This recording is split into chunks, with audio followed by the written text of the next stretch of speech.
Pag dumaan sa feed mo to, sign na yan para magpalit ka na. Lahat tayo mga nanay gusto natin komportable ang baby natin, lalo-lalo na sa ginagamit na diaper.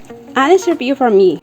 Ito yung front ng diaper. Tingnan nyo naman, napaka-friendly ng diaper niya, diba? Tapos super thin, as in napakatipid.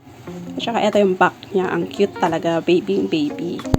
Sobrang nipis niya. Tingnan nyo ito yung double leg guard. Para no leaks kahit malikot si baby matulog. Napaka-soft niya at saka napaka-elastic ng band niya. Yung tipong hindi siya basta-basta mapupunit. Tuwang-tuwa nga ako dito. Kasi tingnan nyo, meron din siyang wee indicator. Yung yellow na yan. O diba, ang cute. Nakakatuwa rin tong tape kapag babalutin mo para itapon. Ayan na nga, tulog na si baby. Tingnan nyo naman, ang sexy niya tingnan kasi nga napaka-fit sa kanya at saka elastic talaga siya. Yan ang wee indicator. Para no leaks talaga siya.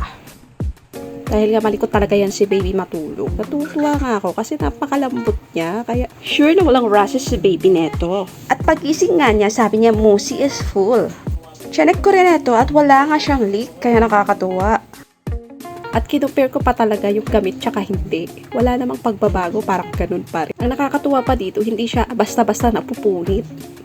Napaka-strong ng bag niya. Tingnan niyo, puno ng wiwi ni baby yan. Tuwang-tuwa ako dyan kasi kahit anong haplos ko, hindi nababasa yung kamay ko. Tsaka hindi siya lawlaw.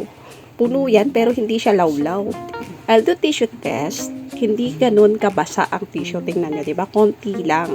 Tapos sinaplos-haplos ko ng kamay ko, hindi rin siya basa. Kaya komportable ako na hindi nag-rashes si baby dito. Ito rin yung nakakatuwang part kasi kapag babalutin na natin para itapon, struggle is real lalo na kapag may poops ito.